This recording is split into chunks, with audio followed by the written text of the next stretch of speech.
Thanks for clicking in. Welcome to Target Audience 315. Today we're going to talk about Darby O'Gill and the Little People. This beer is brought to us by Buried Acorn. Thank you. Thanks, Tim. Hot whip. I'm not much of a beer guy, but that first sip was good.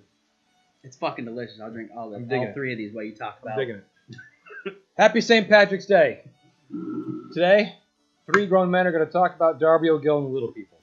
Darby O'Gill and the Little People, it's a movie from Disney from 1959. Man. Yes. That brings me back. I heard they don't like to be referred to as little people anymore. That's probably accurate. Some little-known facts about Darby O'Gill that everybody's dying to know about. That Darby O'Gill had its world premiere in Dublin, Ireland. June 24th, 1959. They made it a holiday, actually, and called it Walt Disney Day. The American premiere, on June 26th, took place at the Grumman Chinese Theater. I'm probably pronouncing that wrong. But it premiered at the Chinese Theater in Hollywood, and it was the first time a Disney feature played there. They should have picked something better. We're just taking the gloves off right away here. Right off the bat. So when I asked these guys to watch this movie, I had recalled watching it as a child and enjoying it thoroughly. But as we find out quickly that what we enjoy as children may not be as enjoyable as a grown-ass man. Right, like when Uncle wrestles you. So Darby and King Brian both had some dialogue dubbed in because their Irish accents were too thick. Oh, well done. Yeah. I like how you did that. Thank you. And I don't know if you guys noticed, right in the beginning of the film, Walt Disney actually went out of his way to try to promote the myth of the leprechaun so much that not only did he create a short film where he's actually trying to recruit King Brian and the leprechauns to agree to be in the film, but right in the beginning of the movie, there's a thank you issued by Walt Disney thanking King Brian and the leprechauns for being in the movie.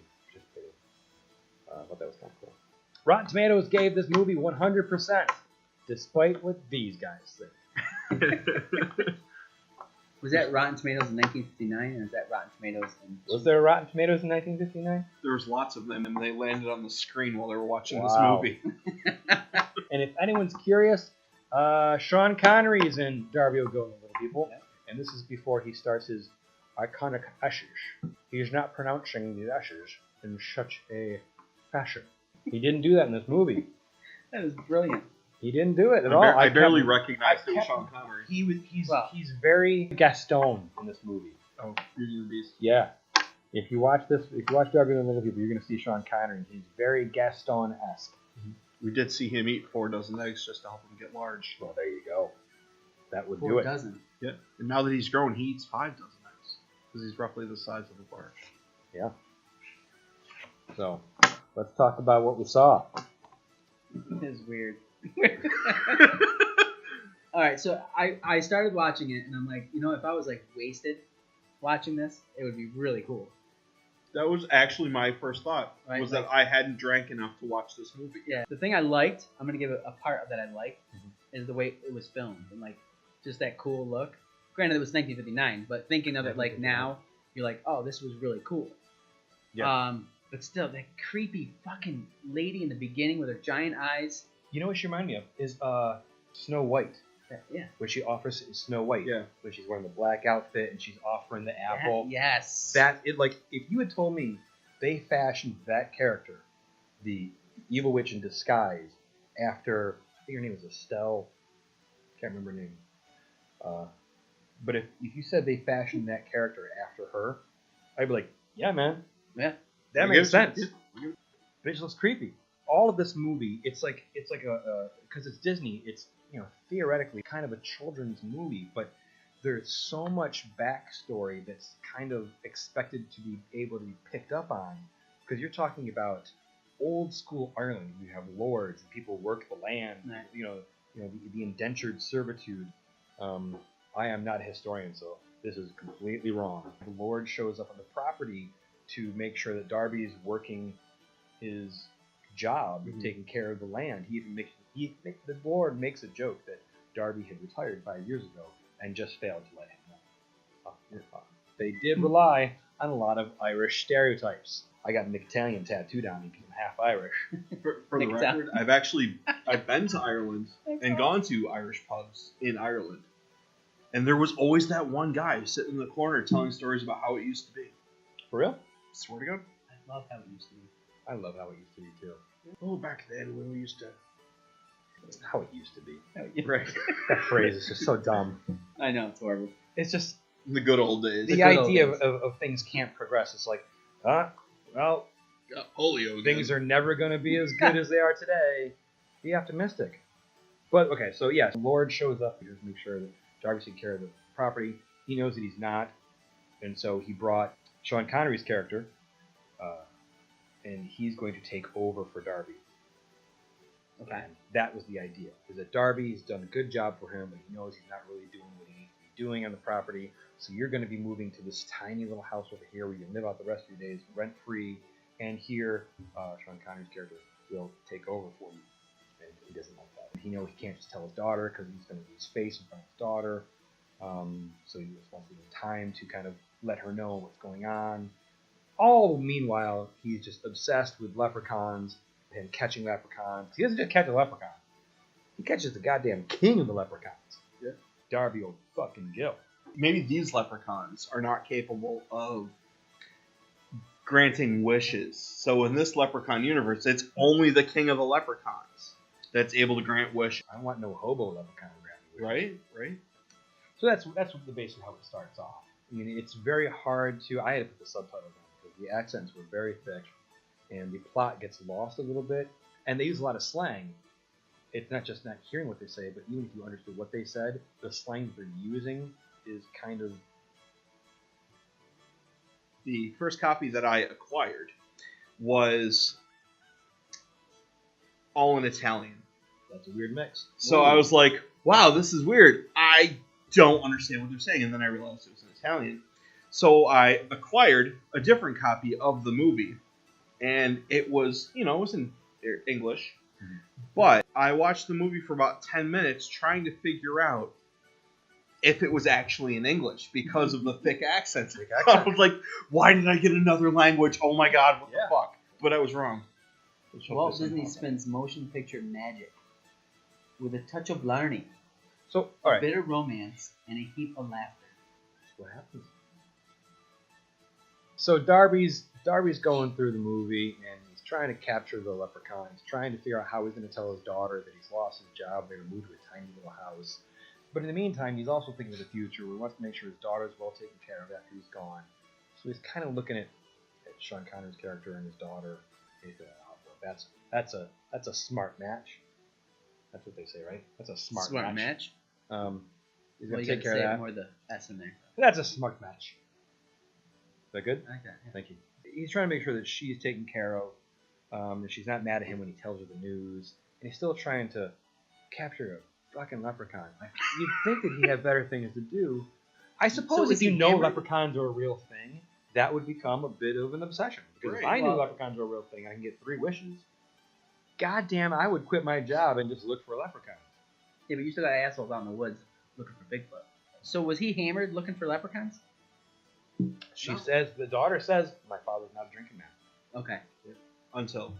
I must have missed that. Kind of regain a little bit of dignity for her father. My dad's not a drunk. He's just chasing little people. You don't know him like I do.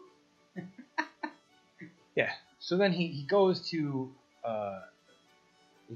fetch a bell from a neighboring town, and he goes up this hill, and this spooky fucking hill in the whole movie. You notice that hill? It was right in the distance. That's what I like. It reminds you like the Salem's Lot house. So he goes up to the top of the hill because his horse is talking away. He's got to chase his horse, and he falls in a fucking well. Well, let's talk about. I love it. Let's talk about that creepy horse. Okay. With the blinking lights. And the horses with the lips.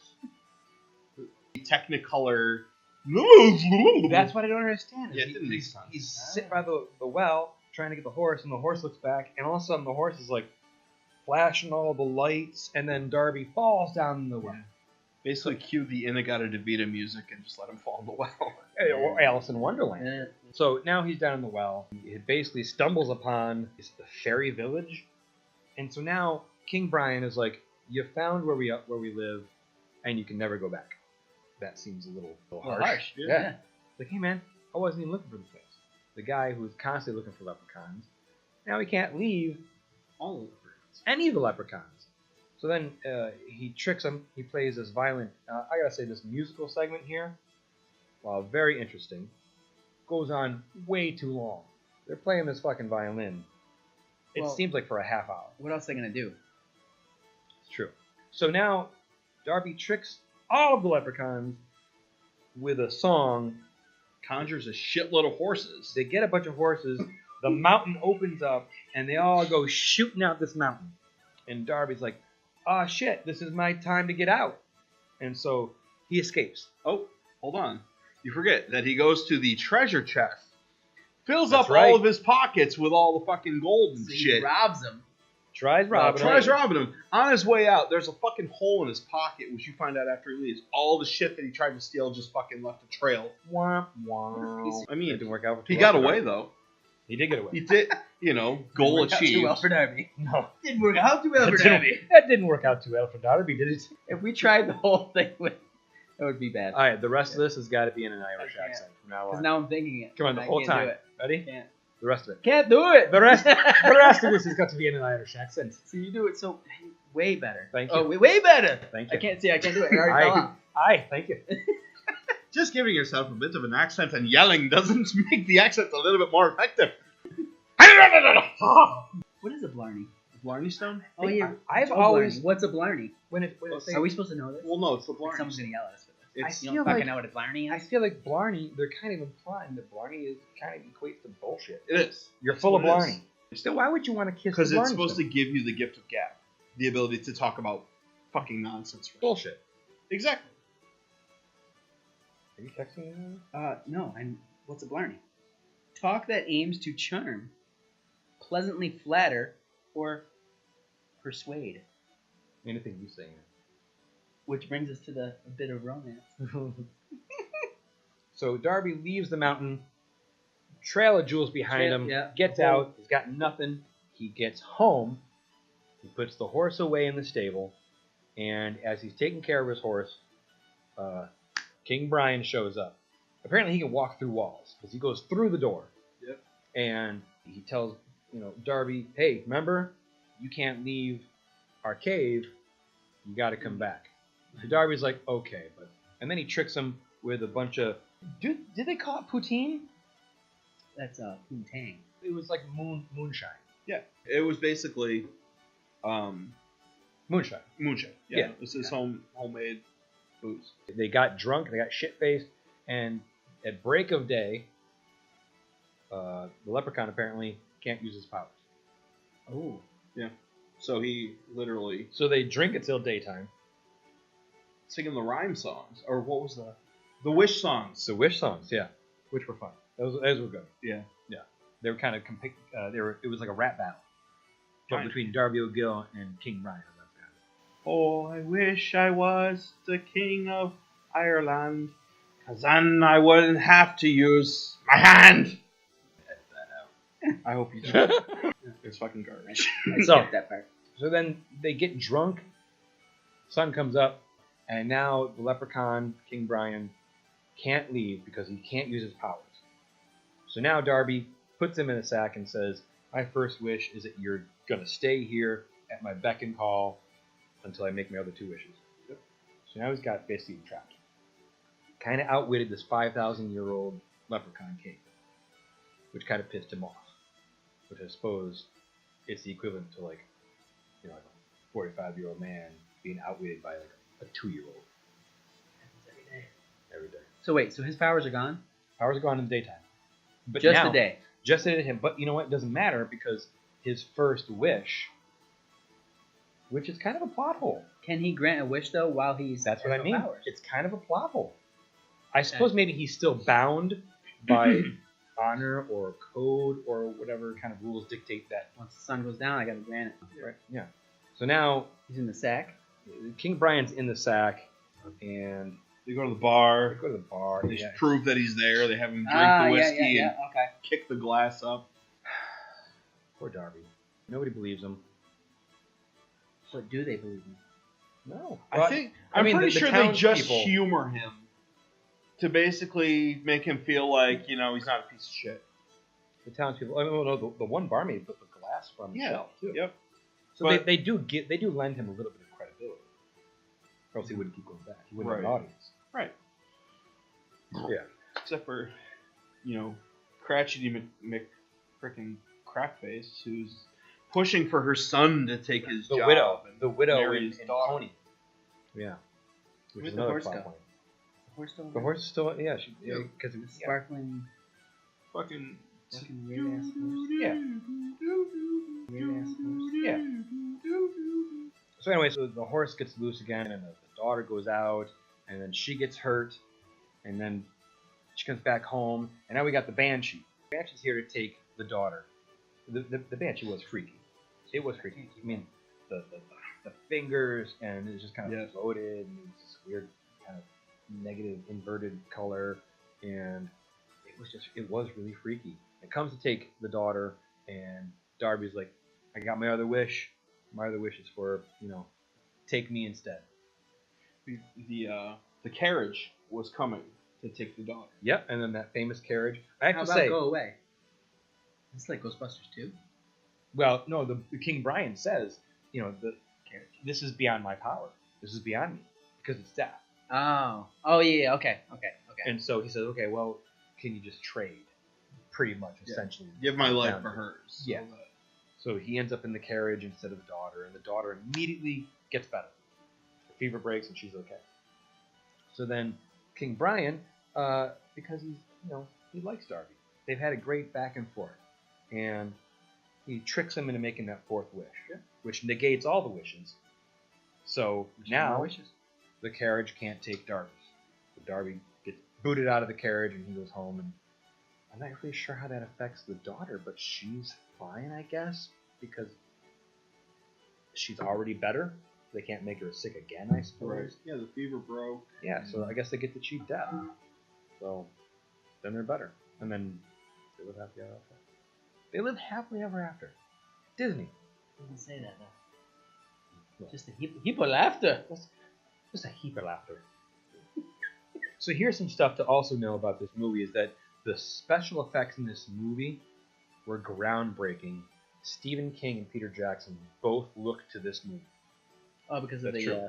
The forest perspective. Yeah. The creativity in the effects. Like there was the scene in the cave where Darby comes in. They built a set here where Darby was walking in, and they built a set here where all the leprechauns were. And then they put a mirror. And they filmed at the mirror, and then they scratched off the back of the mirror just where Darby was walking in. How do you think of that shit? Right? It's amazing. The special features are worth watching. I'm telling you. Like how Frodo was, they were all tinier than. Yeah, and they did that with Darby O'Gill and Little People, the forced perspective. They're building set props 4 times the size, Right. Setting things 4 times back. They just did such a great job of the forced perspective of Darby O'Gill that it carried over into Lord of the Rings. It carried over into Lord of the Rings, 1959. Incredible. Carried over. Carried over. But you guys didn't like the movie. It's. I went into it as. It's tough. It is a tough movie for a big You know. Disney movie, and you think it'd be more geared for kids. The history of that country, so you have to understand lords and how the land was worked. A lot of this thing is tough to work through. The accents are hard. It's still a fun movie. It's worth a watch. You're always going to remember it. But That's It's definitely creepy. true. I'll give you the Largely creep factor, There's a creepy factor to it. and I like creep factors. I feel like I'm Not drinking by way you. faster than everybody else. It's because you went back in time. Actually, you went ahead in time, Oh, back with time and you already travel. finished it, and then you came back. I hate time travel. I still watch movies like Rebecca and Casablanca, Mm-hmm. like pretty much at least once a year, Yeah. because I just enjoy those type of movies. I think they're fucking dope. Black and white movies are great. Right. So like watching Darby O'Gill, I just looked at I it. especially like watching old movies because I like the way they talk about the back and forth. You know, His Girl Friday is one of my favorite old movies because it's just that back and forth, bam, bam, bam, bam. Well, they bam, didn't bam, have bam. any banter. Banter. I wasn't. Banter. That wraps up Darby O'Gill. It's a little thick. It's dense. That's what she said. Happy St. Patrick's Day. Sorry. If you like this, click subscribe.